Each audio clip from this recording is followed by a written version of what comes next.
Hello everybody, it's IcyNewYear, and I'm back with another Malifaux paint job. This is a Death Marshal. I think it's Death Marshal number 1. I'm not positive on the number. From Lady Justice's box, Guild's Judgment. I think they also come individually as well. But I skipped the build on this one because it was long. It was like 5 minutes of build, even after speeding it up 300%. The only thing special on this guy, build-wise, is I pinned his hand to the coffin. If anyone wants a video on pinning, I can do that at some point. So I am painting his trench coat black. I'm using Citadel Abaddon black for that. Just going through this model is super cool. It's very dynamic, and I was really excited about it. I was going to play around with some like flames coming off of his gunblade, but the gunblade was a lot smaller than I thought it was when I had planned that out, so I ended up not doing that. But I might do that at some point with another one. I might do it. I don't know. It's something I want to do at some point, and I'd like to record it. But yeah, I'm just going through flat black on his trench coat. And with this, it was really actually kind of difficult. If I could go back and do this one again, I would have painted it in several pieces. I wouldn't have put his head on. Like, his head's tilted down at this angle that makes it really, really hard to get at his chest or his face. The positive note about that is if I do if I don't do a great job on them, they're still going to come across well because you won't see them much during game. But yeah, so I just went with black in the trench coat. I was considering doing a brown, and honestly, I probably would have done a brown, but at the time I started this paint job, I only had one brown. And I didn't want that much brown in the model because I wanted to do his hat brown. I definitely wanted to do the coffin brown. So I went the black, and I'm actually really happy with it. I'm glad I went with the black now that I've seen the finished result. But at this point, I'm just going through with detail brush, just picking up a couple spots I missed out, making sure I got all the edges. He was a tricky one to get, but I'm really happy with how he came out in the end. Just kind of showing him off there a little. Probably should have slowed that down, but I didn't. Okay, from here, I'm now using a Dryad Bark Brown, and I'm getting the coffin, and there's some chains on the coffin, there's some flame spots on the coffin. I'm just painting straight over them. And at this point, when I'm applying these large layers, I'm never going to worry. I can always paint over the details, which is, I try to do like the big blotches first, and then come back in with detail work. But hitting the coffin with the Dryad Bark, and then I believe I also did his hat in Dryad Bark. So like these guys, they came with two different heads. One was like a human head with a normal hat, and one was like a skull face with a flaming hat. And I went with the skull faces on these guys because I thought they were super cool. If I end up picking up another pack of them, like separate from the Guild's Judgment pack, I'll do them in the regular heads, just for some variety. Yeah, not too much to say here, just going over that with the Dryad Bark. I then did his pants in a green, Lauren Forest green, which is, I think, one of the same greens I used on my swamp bases. I really, really like that, like, military look with the green pants with black or brown. I don't know. I've done a couple people like that. My Ortega posse has, I think, 2 people that have that color scheme with like a brown trench coat and just green pants. This one was tough to get to just because of the way the model's like legs are curled up underneath him. So it's kind of a pain to get that all in there, but yeah, got them all just base coated in green there. Okay, just showing off the model as of this point. Between this shot and the next, I did go back, and sorry about the camera not focusing there. I'm still working on figuring out all my technology.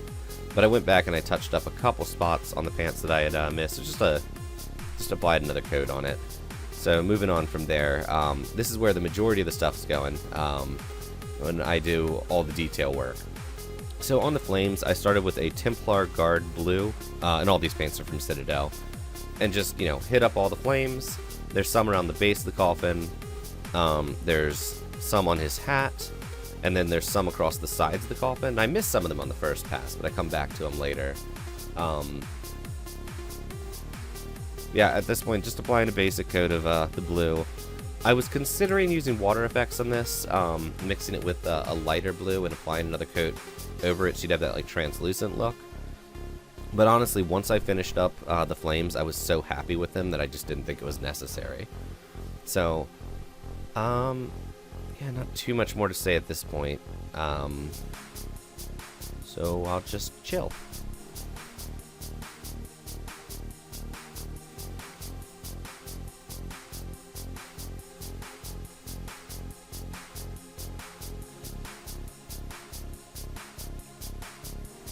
Okay, so here I'm hitting up the flames near the top of the coffin, I believe, in the blue. Where his hand meets the coffin, there's like a burst of flame coming out. And then, I gotta stop this eyeing. And then I'm getting the sides. There's a bit of flames coming out like cracks in the coffin.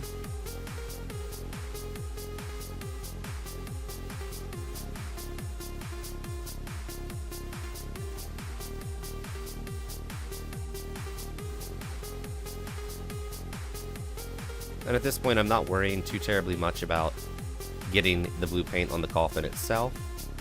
You can see I've got some smudges there, but I was planning on going over the coffin again with another brown. So it's just going to cover that right back up. I'm now taking my white, and I'm hitting his face. I used Citadel's Ceramite White, and just got his face there and his hands. So I like that whole skeletal look to him. As I said with this, the face, you can barely see it. You kind of have to hold it at a weird angle, so I just kind of didn't do too much detail there. It was just like, okay, here, your face is white now. And now I'm using Iron Breaker from Citadel. It's a very metallic looking silver.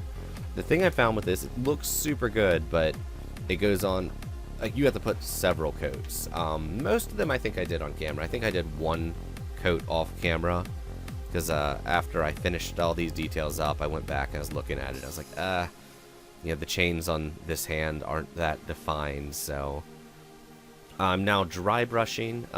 Actually, this wasn't a dry brush. I was just hitting the chains that are wrapped around the coffin. You can kind of see them pop there, which is super cool. And as I said, I'm not worried too much about getting the coffin itself. I just wanted to get the chains, and I ended up leaving like silver streaks across the coffin.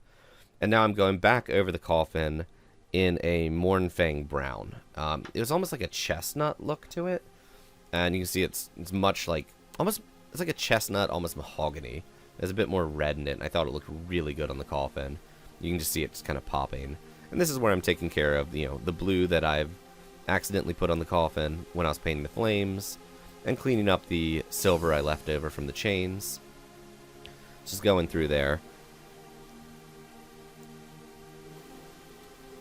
And there's my cat in the background, just popping in, saying hi. From here, I'm going back to my Abaddon Black, because I got some on the trench coat that I needed to pick. Oh no, I'm doing the boots. I decided to do his boots. They're very defined away from his pants, so I decided to do his boots in black. So swinging back in there, and I think I touched up a piece of his trench coat that I'd gotten like a blue on or something. Some spillover, so just touching that up. And that's kind of how I approach models. I go with the large swath of one color, and then go back and touch up what I have to. At this point, I'm going back with the Dryad Bark brown and touching up his hat where I got some blue on. And then, let's see, what are we doing next? Oh, hitting the silver with a second coat now that it's dried up, and I can go back and just reinforce that. I noticed that I missed a couple flames on the side of the coffin, so I'm touching those up. And then after that, I believe I do my part that I think really made this paint job come out really well, which was the dry brush on the flames. Like, the flames I think look good, but they are definitely... Oh wait, this is where I'm using the white to hit the hands. I hit the face earlier. So now that I've got the silver on there, I just want to define the hands from the gun and the chains. So now I'm taking the white, getting ready for a dry brush. With white, I always test it on my palm because you can't see if it's still coming off. And then I'm just hitting all the flames, and it just really brought out that highlight. It brought the flames to life. So it's hard to see with how I'm holding it, but you can see, it's definitely has a lot more definition once I go over that with that dry brush. I'm occasionally reapplying paint from where I wiped off most of the paint, just wiping it off again. There you go, you can really see the definition in that now. And then while doing that, I noticed I just totally missed a panel of the coffin. So I'm doing that, and I'm also cleaning up those chains a little bit more where I didn't do quite as good of a job on it. Okay, I'm now doing a dry brush with the silver over the chains just to give them a little more definition. Which I found that this paint, because of how light it goes on, dry brushing with it is a pain. But it did help bring the definition out. I'm now doing a wash. I'm doing this over his trench coat. Actually kind of doing it over the whole thing, especially in the coffin. I'm taking care to make sure I get it in the grooves that are in the coffin, so it actually looks like shadows between the boards. And then I'm also hitting the flame with it, because it's kind of just bringing in a little bit of shadow in there, just really adding a lot of definition to the flames. Really, really happy with how that came out. So from there, yeah, we're just gonna quickly make a base.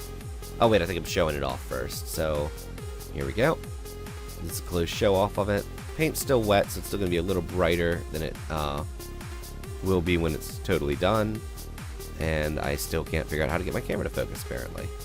There we go. So on the base, I decided to go with something super simple. I'm just using some standard model glue, and I'm using just first I'm putting on a Dirt Flock foundation, and this is from, who's this by? Gale Force 9. I really like this stuff. I'm just kind of applying a couple specks on there on top of that, and I'm putting Gale Force 9's Winter/Dead Static Grass, and just making a very simple two-tone base. From here, just a bit of gel super glue. I really like gel super glue because it just stays where you put it. Pop them down, give them a moment to set, and here we go. In for the final close-up. And there's my dog kind of chilling in frame. So there we go. I'm really happy with how it came out. I think the flames just look really dynamic and just very alive. I don't know. I'm super happy with him. Thank you guys for all watching. Let me know what you think if you want to see more. I have the 2 other Death Marshals that I haven't painted yet, and I could do them as well. They're going to be a similar scheme. I'm not sure if you guys are interested in seeing multiple from the same set as different videos. But yeah, let me know. And also, if you'd like a quick tutorial on the pinning I did on that guy, let me know. Thank you all for watching. Have a great one.